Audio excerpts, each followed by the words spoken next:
Hello everyone, this is Anushka Gupta. Welcome to my channel Move With Mind. तो ये है हमारी ब्लड फिजियोलॉजी की सेकंड वीडियो जिसमें हम लोग पढ़ने वाले हैं प्लाज्मा प्रोटीन के बारे में। ठीक है, फर्स्ट वीडियो में मैं आपको ब्लड का इंट्रोडक्शन पढ़ाई थी। इस वाले वीडियो में हम लोग प्लाज्मा प्रोटीन के बारे में पढ़ने वाले हैं। तो चलिए स्टार्ट करते हैं प्लाज्मा प्रोटीन से। तो सबसे पहले आप जानो कि प्लाज्मा क्या होता है। ठीक है, तो जब मैं स्टार्टिंग में आपको ब्लड का इंट्रोडक्शन पढ़ा रही थी तो उसमें आपने पढ़ा होगा कंपोजिशन ऑफ ब्लड। तो कंपोजिशन ऑफ ब्लड में क्या होता था, दो चीज़ें होती थी, एक ब्लड सेल एंड एक लिक्विड पोर्शन। तो लिक्विड पोर्शन को ही हम क्या कहते थे, प्लाज्मा कहते थे। ठीक है, तो प्लाज्मा आपको पता चल गया क्या होता है कि जो ब्लड में लिक्विड पोर्शन होता है उसे हम क्या कहते हैं, प्लाज्मा कहते हैं। अब वही प्लाज्मा में जो स्पेशल प्रोटीन पाए जाते हैं उसी को हम क्या कहते हैं, प्लाज्मा प्रोटीन कहते हैं। ठीक है, डिफिनेशन आपको पता चल गया प्लाज्मा प्रोटीन किसे कहते हैं। तो प्लाज्मा प्रोटीन क्या होती है कि जो लिक्विड पोर्शन होती है ब्लड की उसे हम प्लाज्मा कहते हैं, एंड प्लाज्मा में जो इम्पॉर्टेंट प्रोटीन पाई जाती है उसे हम क्या कहते हैं, प्लाज्मा प्रोटीन कहते हैं। अब देखो कि प्लाज्मा प्रोटीन जो होती है वो तीन टाइप की होती है। अब प्लाज्मा प्रोटीन क्या होती है, तीन टाइप की होती है। यहाँ पे देखो मैं बताती हूँ। एक होती है हमारी सीरम एल्बुमिन, एक होती है सीरम ग्लोबुलिन, और एक होता है हमारा फाइब्रिनोजन। ठीक है, तो प्लाज्मा प्रोटीन क्या होती है, तीन टाइप की होती है, serum albumin, serum globulin and fibrinogen. अब यहाँ पे देख सकते हो कि इस दोनों नेम में क्या होती है, सीरम लगा हुआ है, जबकि फाइब्रिनोजन में ऐसा कुछ नहीं है। ठीक है, तो क्यों सीरम लगा हुआ है तो ये जानो। तो सीरम हम बेसिकली किसे कहते हैं, तो सीरम अगर देखो तो सीरम हम कहते हैं, अगर सीरम देखो तो आप प्लाज्मा जो होती है हमारी, ठीक है, उसमें से हम अगर फाइब्रिनोजन को हटा देते हैं, ठीक है, प्लाज्मा में से फाइब्रिनोजन को हटा देते हैं तो उसे हम क्या कहते हैं, सीरम कहते हैं। ठीक है, तो अगर आप सीरम को देखो तो उसमें क्या होगा, हमारा फाइब्रिनोजन नहीं होगा। हम उसमें बात किसके करते हैं, एल्बुमिन एंड ग्लोबुलिन की बात कर रहे होते हैं। ठीक है, और फाइब्रिनोजन हटा रहे हैं तभी हमारा सीरम बन रहा है। इसलिए जो सीरम है, ठीक है, यहाँ पे सीरम नहीं लगा हुआ है। ठीक है, और यहाँ पे क्या होती है हमारी एल्बुमिन एंड ग्लोबुलिन में सीरम लगा हुआ है। तो ये हमारा क्या हो गया, टाइप्स ऑफ प्लाज्मा प्रोटीन हो गया। अब यहाँ पे देखो, अब नॉर्मल वैल्यू में बताती हूँ कि कितनी क्वांटिटी में पाई जाती है। तो यहाँ पे देखो नॉर्मल वैल्यू में बताती हूँ, नॉर्मल वैल्यू को दिखाती हूँ। तो नॉर्मल वैल्यू अगर हम देखें सबसे पहले तो सीरम एल्बुमिन की देखती हैं। ठीक है, सीरम एल्बुमिन, तो सीरम एल्बुमिन का क्या होगा, फिर सीरम ग्लोबुलिन का कितना होगा, एंड देन हमारा कितना क्या आता है, फाइब्रिनोजन। ठीक है, तो फाइब्रिनोजन का कितना अमाउंट होता है। तो यहाँ पे देखो सीरम एल्बुमिन का जो होता है वो कितना होता है हमारा 4.7 ग्राम पर डेसीलीटर होता है। वहीं सीरम ग्लोबुलिन का देखें तो 2.3 ग्राम पर डेसीलीटर होता है, एंड फाइब्रिनोजन का 0.3 ग्राम पर डेसीलीटर होता है। अब इसको हम टोटल मिला के ना हम बोलते हैं प्लाज्मा प्रोटीन, तीनों को क्या बोलते हैं, मिला के प्लाज्मा प्रोटीन। तो अगर तीनों को ऐड करें तो हमारा कितना आएगा, 7.3 ग्राम पर डेसीलीटर होता है। यानी प्लाज्मा प्रोटीन की कितनी क्वांटिटी होती है, हम टोटल की बात करें तो कितनी होती है, 7.3 ग्राम पर डेसीलीटर होती है। तो यहाँ से आपको पता चलता है कि प्लाज्मा में प्रोटीन जो है वो कितना पाया जा रहा है, हमारा 7.3 ग्राम पर डेसीलीटर, जिसमें सीरम एल्बुमिन 4.7 ग्राम है। ठीक है, पर डेसीलीटर, एंड सीरम ग्लोबुलिन 2.3 ग्राम पर डेसीलीटर, एंड फाइब्रिनोजन 0.3 ग्राम पर डेसीलीटर। अगर तीनों को मिला के देखें तो हमारा कितना है, 7.3 ग्राम पर डेसीलीटर प्रोटीन पाए जाते हैं प्लाज्मा में। ठीक है, तो प्लाज्मा प्रोटीन के फंक्शन जानने से पहले मैं क्या बता देती हूँ आपको, एल्बुमिन, ग्लोबुलिन एंड फाइब्रिनोजन के फंक्शन बता देती हूँ। ठीक है, तो यहाँ पे देखो सबसे पहले मैं बताती हूँ आपको एल्बुमिन के फंक्शन। तो एल्बुमिन का फंक्शन जानो। तो एल्बुमिन बेसिकली क्या करता है, एल्बुमिन जो होता है वो रिस्पॉन्सिबल होता है ट्रांसपोर्ट ऑफ हार्मोन्स के लिए। ठीक है, ट्रांसपोर्ट ऑफ हार्मोन। ठीक है, हार्मोन का ट्रांसपोर्ट कराएगा, और किसका ट्रांसपोर्ट कराएगा, इंजाइम्स का ट्रांसपोर्ट करेगा। ठीक है, और भी बहुत चीज़ें का क्या करता है, ट्रांसपोर्ट करता है। ये क्या हो गया, हमारी एल्बुमिन का फंक्शन हो गया। अब देखो ग्लोबुलिन का मैं फंक्शन बताती हूँ। अब यहाँ पे देखो ग्लोबुलिन जो होता है ना वो 3 टाइप की होती है।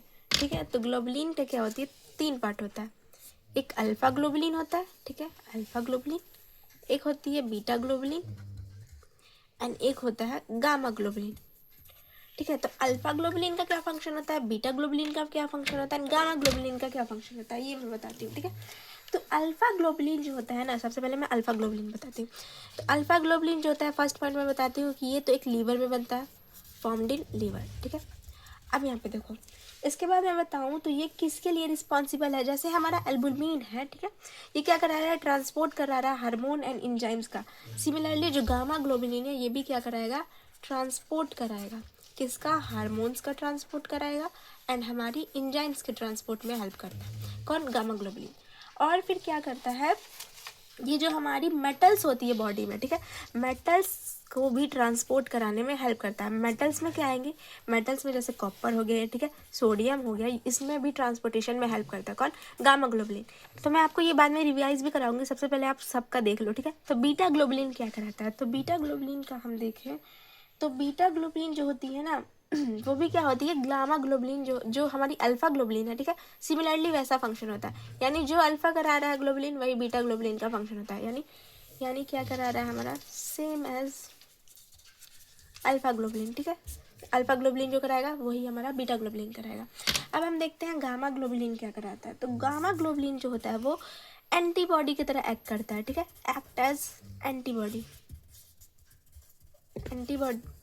गामा ग्लोबुलिन क्या कर रहा है, एंटीबॉडी की तरह एक्ट कर रहा है, ठीक है। यहाँ पे देख रहे हो कि जो अल्फा एंड बीटा है वो भाई भाई है, ठीक है, और ये भी भाई है लेकिन ये सौतेला है, तो ये थोड़ा अलग काम कर रहा है। और अल्फा और बीटा क्या है, मतलब अपने भाई है, ठीक है। तो ये क्या करेंगे, दोनों सिमिलर फंक्शन करेंगे। गामा ग्लोबुलिन क्या कर रहा है, एंटीबॉडी की तरह एक्ट कर रहा है। फिर तो एंटीबॉडी की तरह एक्ट करेगा तो ये क्या करेगा हमारा, जब एंटीबॉडी की तरह एक्ट करेगा तो ये हमारा क्या करेगा, एंटीजन से रिएक्ट करेगा, ठीक है, रिएक्ट विथ एंटीजन। एंटीजन से रिएक्ट करेगा और किसको किल करेगा, ठीक है, एंटीजन से रिएक्ट करेगा और क्या करेगा हमारा हमारा पैथोजन को क्या करेगा, किल करेगा, ठीक है, किल करेगा पैथोजन को। यानी जो भी हमारी पैथोजन बॉडी में आई है उसके लिए क्या कराएगा, एंटीबॉडी बनाएगा गामा ग्लोबुलिन, और एंटीबॉडी जाके क्या करेगा, एंटीजन से रिएक्ट करेगा, ठीक है, जिसकी वजह से क्या होगी, जो भी हमारी फॉरेन बॉडी पार्टिकल्स आई हैं बॉडी में वो किल होंगी। अब एंटीजन आपको पता है ना, एंटीजन क्या होती है हमारी, एंटीजन जो कॉज करती है हमारी क्या, डिजीज, ठीक है, वही होती है हमारी एंटीजन। अब यहाँ पे ये हो गया, ठीक है। तो एक तरह से देखो तो जो हमारा गामा ग्लोबुलिन है वो क्या कर रही है, हमारी बॉडी को प्रोटेक्ट करने का काम कर रही है, ठीक है। तो सीधा बात ये आती है कि गामा ग्लोबुलिन जो है बॉडी को प्रोटेक्ट करने का काम कर रहा है। तो ये मैंने आपको क्या किया, एक ओवरव्यू बता दिया कि अल्फा ग्लोबुलिन का एल्बुमिन का क्या फंक्शन है, ग्लोबुलिन का क्या फंक्शन है। एक बार और देख लो, एल्बुमिन का जो होता है transport of hormone and enzymes में हेल्प करता है। ग्लोबुलिन 3 टाइप के होती है, alpha, beta and gamma. Alpha globulin जो होता है लीवर में फॉर्म होता है, हार्मोन एंड एंजाइम में ट्रांसपोर्ट में हेल्प करता है, और मेटल आयन को भी ट्रांसपोर्ट में हेल्प करता है। बीटा ग्लोबुलिन भाई है, ठीक है, अल्फा का, तो जो अल्फा ग्लोबुलिन करेगा वही बीटा ग्लोबुलिन करेगा। ग्लोबुलिन क्या करता है, एंटीबॉडी की तरह एक्ट कर रहा है, ठीक है। तो एंटीबॉडी की तरह एक्ट कर रहा है तो क्या करेगा, ये जो भी हमारी फॉरेन बॉडी आ रही है एंटीजन, ठीक है, तो उसको क्या करेगा, किल करेगा एंटीबॉडी बना के, जिसकी वजह से क्या कर रहा है, बॉडी को प्रोटेक्ट कर रहा है। लास्ट हमारा बच रहा है क्या, फाइब्रिनोजन, ठीक है। तो यहाँ पे देखो फाइब्रिनोजन का मैं फंक्शन बताती हूँ। तो फाइब्रिनोजन जो होती है वो क्या कराती है, हमारी कोगुलेशन ऑफ ब्लड में हेल्प करती है। जब मैं आपको कोगुलेशन ऑफ ब्लड पढ़ाऊंगी ना तो वहाँ पे मैं आपको डिटेल में बताऊंगी कि क्या फाइब्रिनोजन का रोल होता है, ठीक है। तो फाइब्रिनोजन, बस इतना जानो इस वीडियो में कि फाइब्रिनोजन क्या कराती है, कोगुलेशन ऑफ ब्लड में हेल्प करती है। तो ये मैंने आपको फंक्शन बता दिया। सबसे पहले क्या कि प्लाज्मा प्रोटीन का फंक्शन, प्रोटीन का फंक्शन बताया। अब हम देखते हैं कि प्लाज्मा प्रोटीन का फंक्शन क्या होता है। ये मैंने आपको बेसिकली तीनों प्रोटीन का फंक्शन बताया। अब हम देखते हैं प्लाज्मा प्रोटीन का फंक्शन, ठीक है। तो यहाँ पे देखो,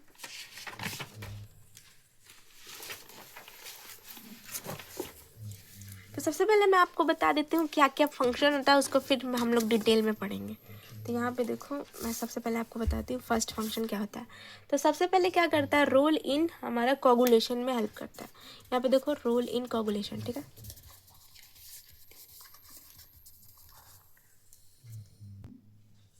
तो रोल ऑफ कोगुलेशन, ठीक है। पहले मैं लिख देती हूँ कि मैं क्या पढ़ा रही हूँ, वरना बच्चे समझ में ही नहीं पाएंगे। तो ये मैं क्या पढ़ा रही हूँ, फंक्शन ऑफ प्लाज्मा प्रोटीन, ठीक है।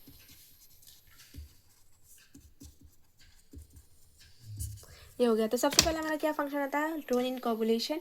देन सेकेंड फंक्शन क्या आता है हमारा, role in defence mechanism. Role in defence mechanism. Third क्या आता है, रोल इन ट्रांसपोर्ट मैकेनिज्म, ठीक है, ये सिमिलर है, role in transport mechanism. Then fourth क्या आता है हमारा, role in maintenance of osmotic pressure, यानी रोल इन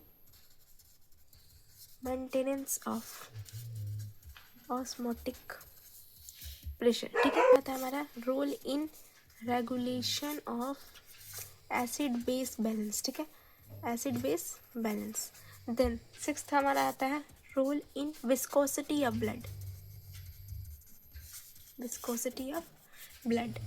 एंड हमारा लास्ट आता है क्या, role in erythrocyte sedimentation rate, ESR, ठीक है। मैं आपको बताऊंगी ESR क्या होता है। तो सबसे पहले हम देखते हैं रोल इन कोगुलेशन, ठीक है। एंड अभी और होती है फंक्शन हमारा कुछ, तो हमारा होता है role in suspension stability of RBC, role in suspension stability of RBC। And हमारा एक और है role in reserve protein, role in reserve protein.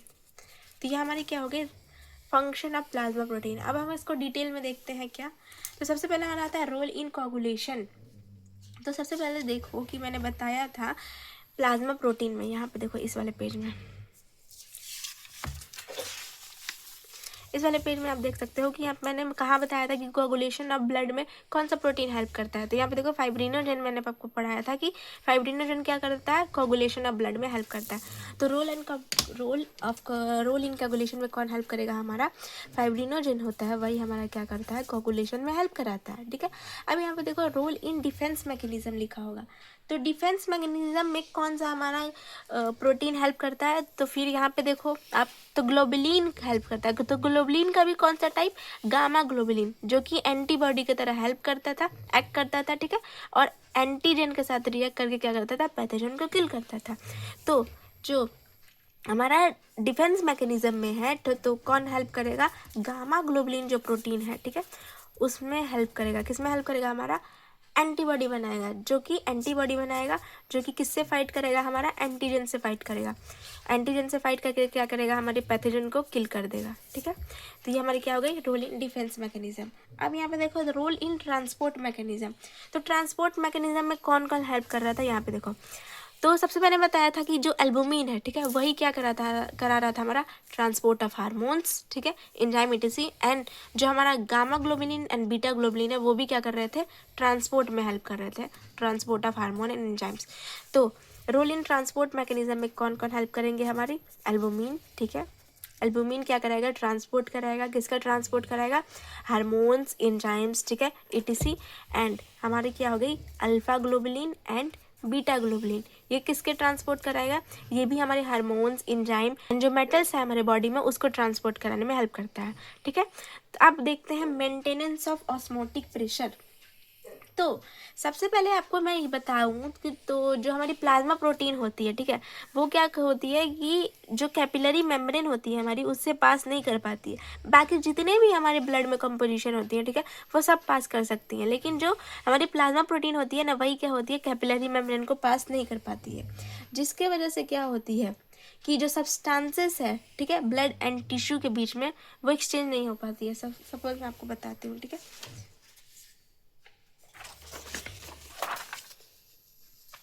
यहाँ पे देखो, ये हमारी, सपोज करो ये हमारी ब्लड है, ठीक है, ब्लड स्ट्रीम है, ब्लड वेसल्स है, यहाँ पे ब्लड बह रहा है, ठीक है, और ये हमारी क्या है, टिश्यू है। तो यहाँ पे देखो ये हमारी ब्लड स्ट्रीम है, ठीक है, ये हमारी क्या हो गई, टिश्यू हो गई। तो सपोज़ कि हमारी क्या होती है, ब्लड से एक्सचेंज ऑफ सब्सटेंसेस होती है, ठीक है, सपोज़ क्या होती हैं, ब्लड से टिश्यू में जाती है, ठीक है, useful substances and waste product क्या होती है, फिर से ब्लड में चली जाती है। तो यहाँ पे एक्सचेंज ऑफ सब्सटेंसेस होगी, लेकिन सारी एक्सचेंज होगी, लेकिन क्या नहीं होगी, यहाँ पे हमारा जो प्लाज्मा प्रोटीन है वो क्या होती है, एक्सचेंज नहीं होती है। अब क्यों नहीं एक्सचेंज होती है, तो जो हमारी कैपिलरी होती है, ठीक है, ब्लड में क्या होती है, कैपिलरी लेवल पे एक्सचेंज अगर देखिए तो कैपिलरी लेवल पे एक्सचेंज क्या होती है, नहीं होती है। किसकी एक्सचेंज नहीं होती है, प्लाज्मा प्रोटीन की एक्सचेंज नहीं हो पाती है, जिसकी वजह से क्या होती है कि अब प्लाज्मा प्रोटीन, आपका क्वेश्चन आएगा ना, प्लाज्मा प्रोटीन क्यों नहीं पास करती है, क्योंकि प्लाज्मा प्रोटीन का साइज थोड़ा बड़ा होता है, इसलिए क्या होती है, ये कैपिलरी लेवल पे क्या होती है, इसकी एक्सचेंज नहीं हो पाती है। तो यहाँ पे क्या होगी, तो हम जैसे कि आपको पता है प्लाज्मा प्रोटीन में क्या क्या होती है, एल्बुमिन, ग्लोबुलिन एंड हमारा फाइब्रिनोजन, ठीक है। तो जिसकी वजह से क्या होती है, ब्लड में जो होती है एल्बुमिन का कंसंट्रेशन बढ़ने लगता है। ये हमारी सपोज कि एल्बुमिन है, ठीक है, इसका कंसंट्रेशन बढ़ने लगेगा क्योंकि क्या एक्सचेंज हो ही नहीं रहा है। तो एक्सचेंज नहीं होगा तो कंसंट्रेशन बढ़ेगा, तो इससे वजह क्या होती है, हमारी ऑस्मोटिक प्रेशर भी बढ़ने लगता है, ठीक है। जैसे हमारा जो प्लाज्मा प्रोटीन है वो क्या करता है, ऑस्मोटिक प्रेशर जो है ब्लड में, ब्लड का ऑस्मोटिक प्रेशर क्या करता है, उसको रेगुलेट करने का काम करता है। अब हम आते हैं फिफ्थ पे हमारे, ठीक है। तो यहाँ पे देखो जो हमारी फिफ्थ क्या है, regulation of acid base balance. तो एसिड बेस बैलेंस का रेगुलेशन कैसे करता है, तो जो एल्बुमिन जो होती है, ठीक है, यहाँ पे देखो एल्बुमिन जो है, ये वाली एल्बुमिन जो प्रोटीन है, प्लाज्मा प्रोटीन, वही क्या करती है, हमारी regulation of acid base balance में हेल्प करती है। एसिड बेस बैलेंस में कौन हेल्प कर रही है, हमारी एल्बुमिन, ठीक है। अब आते हैं हम regulation of viscosity of blood. Viscosity मतलब क्या होती है, गाढ़ापन, ठीक है। तो कौन रेगुलेट करता है विस्कोसिटी ऑफ ब्लड में, तो यही हमारी प्लाज्मा प्रोटीन जो होती है, वही हमारी क्या करती है, ब्लड की विस्कोसिटी में हेल्प करती है, ताकि हमारा जो ब्लड प्रेशर है वो मेंटेन रहे। और मेनली कौन विस्कस रखता है इसको, एल्बुमिन ही है हमारी, जो कि विस्कोसिटी में हेल्प करती है, ठीक है। अब देखते हैं हमारे रोल इन ईएसआर। अब ईएसआर क्या होता है ये जानो, ठीक है। नाम से देखो ईएसआर लिखा है, तो ईएसआर होता क्या है, ईएसआर स्टैंड फॉर इरिथ्रोसाइट, ठीक है, erythrocyte sedimentation rate, sedimentation rate. तो इरिथ्रोसाइट क्या होती है, इरिथ्रोसाइट मतलब आपको पता है आरबीसी होती है, ठीक है। तो इरिथ्रोसाइट्स मतलब क्या होती है, हमारी आरबीसी होती है।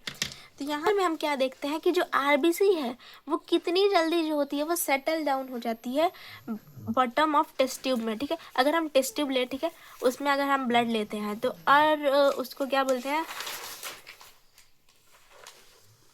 सपोज ये हमारी टेस्ट ट्यूब है, ठीक है। टेस्ट ट्यूब में हम क्या लिए, ब्लड लिए। ब्लड में तो सब होती है, आरबीसी, डब्ल्यूबीसी, प्लेटलेट्स होंगे, ठीक है, प्लाज्मा प्रोटीन भी होगा। यहाँ पे हम क्या लिए, टेस्ट ट्यूब लिए, ठीक है। तो टेस्ट ट्यूब में हमारा क्या होगा, आरबीसी, डब्ल्यूबीसी, प्लेटलेट्स सब होंगे। तो इसमें हम क्या देखेंगे, एरिथ्रोसाइट सेडिमेंटेशन रेट में कि कितने टाइम में आरबीसी जो होती है वो सेटल डाउन हो जा रही है टेस्ट ट्यूब के नीचे, ठीक है। टेस्ट ट्यूब के नीचे ये हमारी क्या है, सपोज ये हमारी आरबीसी है, वो कितने टाइम पे सेटल डाउन हो जा रही है टेस्ट ट्यूब पे, ठीक है। तो इसी को हम क्या देखते हैं, एरिथ्रोसाइट सेडिमेंटेशन रेट में देखते हैं। तो जो ग्लोबुलिन और फाइब्रिनोजेन है, जो हमारी ग्लोबुलिन जो है फाइब्रिनोजेन है, यही हमारी क्या करती है, एक्सेलरेट करती है टेंडेंसी ऑफ रोलेक्स फॉर्मेशन। अब यहाँ पे देखो एक नाम आ रही है कि रोलेक्स फॉर्मेशन। तो रोलेक्स फॉर्मेशन क्या होता है ये जानो। तो रोलेक्स फॉर्मेशन क्या होती है ना, सबसे पहले जानो, यहाँ पे देखो मैं बताती हूँ कि सपोज करो ये हमारी क्या है, इरिथ्रोसाइट है, ठीक है, बाइकनकेव शेप की होती है, तो ये हमारी क्या है, इरिथ्रोसाइट। अब रोलेक्स फॉर्मेशन का मतलब क्या होती है, हमारी आरबीसी है, ठीक है। तो रोलेक्स फॉर्मेशन का मतलब होती है कि एक के ऊपर एक अरेंज हो जाना। जैसे हम सिक्कों को एक के ऊपर एक अरेंज करते हैं ना, वैसे ही रोलेक्स फॉर्मेशन में क्या होती है, आरबीसी एक के ऊपर एक अरेंज हो जाती है, तभी ये नीचे सेटल डाउन भी होती है टेस्ट ट्यूब में। रोलेक्स फॉर्मेशन की ही वजह से क्या होती है, हम इरिथ्रोसाइट सेडिमेंटेशन रेट देख पाते हैं, ठीक है। तो ऐसे क्या होती है, ये रोलेक्स का फॉर्मेशन कर लेती है।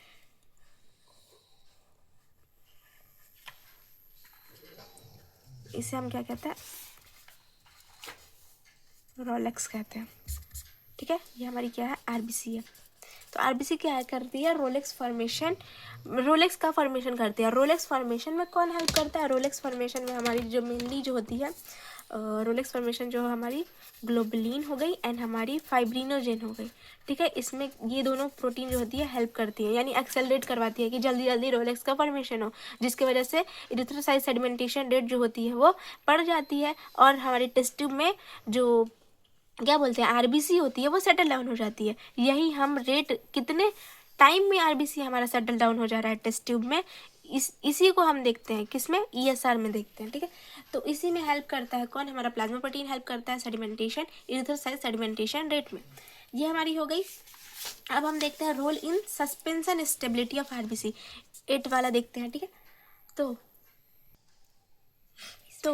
यहाँ पे देखो सस्पेंशन स्टेबिलिटी ऑफ आरबीसी क्या होती है। तो आपको एक बात ध्यान दिया होगा कि सर्कुलेशन हो रहा है हमारे बॉडी में, ठीक है, ब्लड वेसल्स के थ्रू क्या हो रही है, हमारी बॉडी में सर्कुलेशन हो रहा है। तो आरबीसी जो होती है कैसे यूनिफॉर्मली जो है ब्लड में ट्रांसपोर्ट हो रहा है, ठीक है। ऐसा तो नहीं होता है, सपोज करो कि हमारी ब्लड वेसल्स है, तो ऐसा तो नहीं है कि यहाँ पे आरबीसी ज़्यादा है यहाँ पे कम है, ठीक है, ऐसा तो नहीं होता है, यूनिफॉर्मली ट्रांसपोर्ट होता है आरबीसी, ठीक है। अगर हम ब्लड का सैंपल ही लेते हैं तो आरबीसी यूनिफॉर्मली होगा, यानी उससे आप तभी तो आप पता लगाते हो कि हाँ हमारी बॉडी में इतनी आरबीसी है, ठीक है। यानी इसका मतलब है कि यूनिफॉर्म वे में हमारी क्या हो रही है, सर्कुलेशन हो रहा है बॉडी में। तो किसके हेल्प से हो रहा है ये, तो यही जो हमारी ग्लोबुलिन एंड फाइब्रिनोजेन है वही हमारी क्या करती है कि सस्पेंशन स्टेबिलिटी में हेल्प करती है। सस्पेंडल स्टेबिलिटी इसी को बोलते हैं कि यूनिफॉर्म वे में सर्कुलेशन हो रहा है आरबीसी का, ठीक है। तो कौन कौन करा रहा है, हमारा ग्लोबुलिन एंड फाइब्रिनोजेन जो होती है इसी में हेल्प करती है सस्पेंशन स्टेबिलिटी ऑफ आरबीसी में, ठीक है। इसमें भी हेल्प कर रही है। ईएसआर में भी कौन हेल्प कर रहा था, ग्लोबुलिन एंड फाइब्रिनोजेन। लास्ट हमारा फंक्शन बचता है प्लाज्मा प्रोटीन का, जो कि है हमारा रोल इन रिजर्व प्रोटीन। अब यहाँ पे देखो रिजर्व प्रोटीन का बात आ रहा है, तो जब हम फास्टिंग रहते हैं तो प्रोटीन हमें कहाँ से मिलती है, तो यही जो प्लाज्मा प्रोटीन है इसमें कौन सी प्रोटीन है हमारी, एल्बुमिन, ग्लोबुलिन, फाइब्रिनोजेन। तो यही हमारी क्या होती है, स्प्लिट होती है, ठीक है। प्रोटीन किस में स्प्लिट होगी हमारी, जैसे आपको पता है कि प्रोटीन जो है वो क्या है, मैक्रोमोलिक्यूल्स है, कम्प्लेक्स है। ये किस में टूटेगी, हमारी अमीनो एसिड में टूटेगी, और अमीनो एसिड में टूटेगी, ठीक है। और अमीनो एसिड क्या होगी, फिर धीरे धीरे टिश्यू के पास जाएगी एंड हमारी क्या होगी, एनर्जी को प्रोवाइड कराएगी, ठीक है। तो रिजर्व प्रोटीन के तरह भी क्या करती है, हमारी काम करती है कौन, हमारी प्लाज्मा प्रोटीन। तो यह हमारी बेसिकली क्या होगी, पूरी फंक्शन ऑफ प्लाज्मा प्रोटीन होगा। तो आई होप आपको अच्छे से समझ में आया होगा। तब तक के लिए please like share and subscribe my channel. मिलता है नेक्स्ट वीडियो में। Thank you for watching.